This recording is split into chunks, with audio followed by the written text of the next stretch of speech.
High viewers, జాతరత్నాల సినిమాలో hero ఒక dialogue అంటాడు కోర్ట్ సీన్లో. ఎంత పెద్ద మాట అన్నాడు సార్, ఎంత పెద్ద మాట సార్ అది అంటాడు. సరే, దానికి ముందు వెనక పొంతం లేకుండా ఉంటాయి అనుకోండి, సరే కామెడీ సినిమా నడిచిపోయింది. కానీ నిన్న ఈ ఇండియా టుడే వాళ్ళది ఎడ్యుకేషన్ సమ్మిట్ ఏదో విద్యకు సంబంధించి ఏదో చిన్నపాటి సదస్సు లాంటిది, మీటింగ్ లాంటిది ఏదో జరిగింది. అందులో రాజ్దీప్ సర్దేశాయ్ మన జగన్ రెడ్డి గారిని కొన్ని క్వశ్చన్స్ అడుగుతూ ఉన్నారు. ఆయన సమాధానం వచ్చి కొంచెం ఇబ్బంది పడుతున్నట్టుగానే, స్క్రిప్ట్ చూసి చదివి స్క్రిప్ట్లో ఉన్నవి మాట్లాడి ఓన్గా చెప్పలేని పరిస్థితి పాపం ఆయన వచ్చాడు. నిజంగా ఇది మాత్రం ఖచ్చితంగా వైసీపీ వాళ్ళు తప్పే.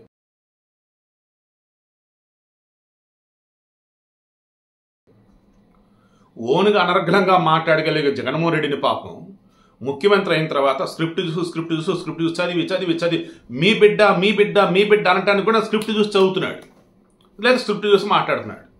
పాపం అటువంటిది ఆయన ఎంత ఇబ్బంది పడుంటాడో మీరు గమనించండి. నిజం నాకైతే భలే బాధేసింది, హార్ట్ఫుల్ చెప్తుంది ఈ మాట. ఒకప్పుడు ఓన్గా టకటక మాట్లాడే జగన్ ఇప్పుడు స్క్రిప్ట్ లేనిది మాట్లాడలేని పరిస్థితికి వచ్చాడు ఆయన అయితే. అసలు మేబీ క్వశ్చన్స్ ముందేమని చెప్పున్నారేమో తెలియదు, బట్ ఆయన దగ్గర ఆన్సర్ షీట్ లేదే, దట్ మీన్స్ స్క్రిప్ట్ అన్నది అంటారు కదా, అది లేదు. దానిపై ఆయన ఇబ్బంది పడ్డాడు. సరే, మొత్తానికి చెప్పాడు. ఏం చెప్పాడు? ఇప్పటికిప్పుడు ఒకవేళ నేను దిగాల్సి వస్తే, దట్ మీన్స్ ఓడిపోవాల్సి వస్తే, నేనేమి విచారణ ఫీల్ అవ్వను. ఆ మూమెంట్లో ఆయన స్క్రిప్ట్ చూసాడండి, ఎదురుగా వీళ్ళు చెబుతున్నారు, లేదంటే వాళ్ళు పట్టుకున్నారండి, అదే కొంతమంది అంటున్నారు. కానీ బట్ అలా కాదే బాబు, నేను ఆయన ఓన్గానే మాట్లాడాడు. పాపం ఏమన్నాడు? నేను ఈ 1248 ఇది ఒక 8 నెలలు అంతే, ఈ 56 నెలలు 57 నెలలు 58 నెలలు వేసుకోండి. సో గెలిచినప్పటి నుంచి ఇప్పటి వరకు వీలైనంత వరకు నేను మంచిగా చేశాను. నాకు వీలైనంత వరకు నేను ప్రజలకు సాయం చేశాను. సాయం అంటే ఏంటండి?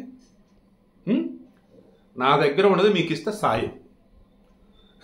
మీరు పన్నుల ధర కట్టిన డబ్బుని నేను మరలా మీకు ఇస్తాను ఏమంటారండి? పంచటం అంటారు, అవునా కాదు? బట్ ఈయన సాయం అంటున్నాడు. సరే, ఈయన డిక్షనరీలో ఈయన పదాలు ఈయనకున్నాయి. సో నేను చేయాల్సిన సాయం నేను చేశా. నా వంతు పరిపాలన ద బెస్ట్ వేలో నేను ఇచ్చా. మేము మేనిఫెస్టోలో పెట్టిన అంశాలు 99.5% నెరవేర్చా అంటున్నాడు. నాకు ఇప్పటికీ పిచ్చెక్కేది ఇక్కడే. జాబ్ క్యాలెండర్ ఎంతవరకు ఒకటి ఇచ్చారా? మెగా డిఎస్సీ ఒకటి ఇచ్చారా? పోలవరం కంప్లీట్ అయిందా? అమరావతి రాజధాని కట్టారా? రోడ్లు ఎలా ఉన్నాయి? మద్యపాన నిషేధం జరిగిందా? ఇలా చెప్పుకుంటూ పోతే ఇంకొన్ని చోట్ల ఇంకొన్ని హామీలు. అయ్యో బాబు, సిపిఎస్ రద్దు చేస్తే, బట్ ఓపీఎస్ కాదు, అది ఇది జీపీఎస్ అంట.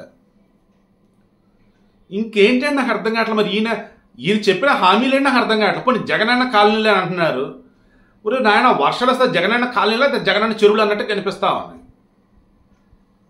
ఇల్లు ఏదో కట్టామంటా ఉన్నారు. ఏడ కట్టారు వాళ్ళు? చివరికి టిట్కో ఇల్లు ఉంటే అవి కూడా ఇవ్వకుండా ఇబ్బంది పెడతా ఉన్నారు. అదేవిధంగా కొంతమందికి మన ఈ మధ్య ఇచ్చున్నారు. అదెవరు? టీడీపీ హయాంలో కట్టినటువంటి ఇల్లు అది. సో ఇలా చెప్పుకుంటూ పోతే మరి ఈయన చెప్పే ఆ 99.5% మరి అవేంటో నాకు అర్థం కావట్లేదు. మీకు తెలిస్తే చెప్పండి. బట్ మొత్తానికి ఇక నిన్న ఒప్పేసుకున్నాడు. ఏమని? ఓడిపోతే హ్యాపీగా ఉంటా. సో ప్రజలంతా ఇప్పుడు ఏమన్నారు? అన్న, నువ్వు హ్యాపీగా ఉంటమే కావాలన్నా, మాకు బాగా కష్టపడ్డామన్నా, అలసిపోయావన్నా, అన్న నీ హ్యాపీనెస్ మాకు ముఖ్యమన్నా అని ఈ జనసేన వాళ్ళు మామూలు కౌంటర్లు కాదనమాట. వెళ్ళి ఇంట్లో కూర్చోవయ్యా అని చెప్పేసి, తర్వాత హ్యాపీగా ఉంటాను, నేను చేస్తే మొత్తం చేశానంటున్నాడు. ఎందుకో తెలుసా? ఇక ఆయన దోచుకోవడానికి ఏం మిగలలేదు, ఉన్నది మొత్తం దోచేసుకున్నాడు, అది అని చెప్పేసి మరలు ఇదే జనసేన కౌంటర్ ఇస్తా ఉన్నారు. సో ఇప్పుడు నేను చెప్పేది ఏంటంటే 2021 ఆ సమయంలో వెంట్రు కూడా పీకలేరు అన్నటువంటి ఈ జగన్మోహన్ రెడ్డి గారు 2022కి వచ్చేసి నన్ను నమ్మండి, నన్ను నమ్ముకోండి అన్నటువంటి ఈ జగన్మోహన్ రెడ్డి గారు 2023కి వచ్చేసి నా నమ్మకం మీరే, నేను మిమ్మల్ని నమ్ముకుంటా, నేను మీ బిడ్డని అన్నాడు. 2024కి వచ్చేసి నేను ఓడిపోతా, హ్యాపీగా దిగిపోతా, హ్యాపీగా ఉంటా అంటే నేను ఓడిపోతాను, హ్యాపీగా ఉంటాను అంటున్నాడు. అంటే ఏమైంది? వై నాట్ 175 దగ్గర మొదలుపెట్టి ఈరోజు నేను ఓడిపోతే హ్యాపీగానే ఉంటానేదాకా వచ్చి ఉన్నాడు. ఎందుకు, ఎలా? ఎప్పుడైతే పవన్ కళ్యాణ్ ప్రభుత్వ వ్యతిరేక ఓటు చీలనివ్వనని చెప్పాడో ఆ రోజు నుంచి కూడా వైసీపీకి నిద్ర లేకుండా చేస్తుంది పవన్ కళ్యాణ్. ఎలా? ప్రభుత్వ వ్యతిరేక ఓటు చీలనివ్వని అంటున్నాడు, పొత్తు పెట్టుకుంటానంటున్నాడు, సింగిల్గా రండి సింహం సింహం అని అంటూ ఉన్న బాబు మేము పులులు సింహాలం కాదు మనుషులు, మేము పొత్తులు పెట్టుకున్నాం వస్తామయ్యా మీరు రెండులే బాబు అని అన్నాడు. ఇప్పుడు చివరికి జనసేనలో చేరుతున్నటువంటి మనుషులను చూస్తూ ఉంటే వైసీపీ వాళ్ళకి వద్దురా బాబు ఇంకా వైనాట్ 170 అనటం బాగోదులే, ఉన్నవాళ్ళని కాపాడుకుందాం అనుకుంటున్నారు. ఏం కాపాడుకుంటారు? సో ఉన్న వాళ్ళన్నా సరే వీళ్ళు కాపాడుకోవాలి. బట్ అలా కాపాడుకునేటట్టుగా జనసేనలో వైసీపీలో పొజిషన్ ఉందా అంటే అసలు మన జగన్మోహన్ రెడ్డి గారు మరి ఎవరు చెప్తే అలా చేస్తున్నాడో తెలియదు కానీ అటు ఇటు మార్చి పడేస్తూ ఉన్నారు. అది నిన్న ఈయన పృథ్వీ కూడా అన్నట్టుగా ఉన్నాడు.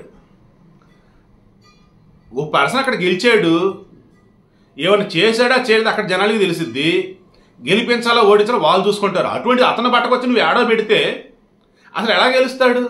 అసలు ఏం చేస్తాడు అర్థమవుతుందా జగన్మోహన్ రెడ్డికి అని చెప్పేసి అతనే అన్నాడు.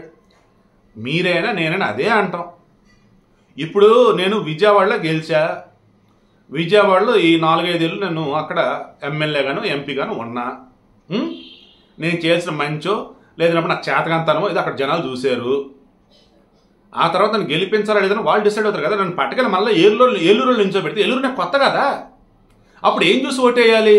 అప్పుడు అరే ఏ పార్టీ ఇతరని చెప్పేసి అనుకోవాలి, లేదా ఇతను ఎక్కడ చేసాడు ఏంటని చెప్పేసి వచ్చాడు. అంత ఓపుకుండిద్ది జనాలకి ఉండదు. కొత్తోడు మనకెందుకు అని చెప్పేసి ఆల్రెడీ ఉన్నటువంటి వాళ్ళకి ఓటేస్తే ఏంటి పరిస్థితి? అలాగే ఇప్పుడు వైసీపీ పరిస్థితి ఉంది. అయితే టార్గెట్ ఇప్పుడు కాదు 2029 అంటారు. మరలా అప్పటికి మార్పులు చేర్పులు ఉండకపోవచ్చు సార్, అదే పెద్ద కథ. సో ఫైనల్ ఇప్పుడు ఏం చెప్పేది ఏంటంటే ప్రభుత్వ వ్యతిరేక ఓటు చీలనివ్వని చెప్పేసి ఏ రోజైతే పవన్ అన్నాడు అది దెబ్బ. పవన్ దెబ్బ, జగన్ అబ్బా, దట్ మీన్స్ అబ్బా దెబ్బ తగిలిందిరా అన్న ఫీలింగ్.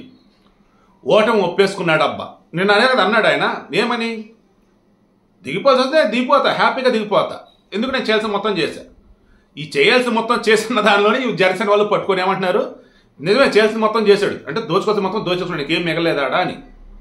సో ఎప్పుడైతే పవన్ కళ్యాణ్ ప్రభుత్వ వ్యతిరేక ఓటు చీలనివ్వని అన్నాడో, పొత్తులు రెడీ అన్నాడో, ఇక అప్పటి నుంచి వైసీపీకి భయం మొదలైంది.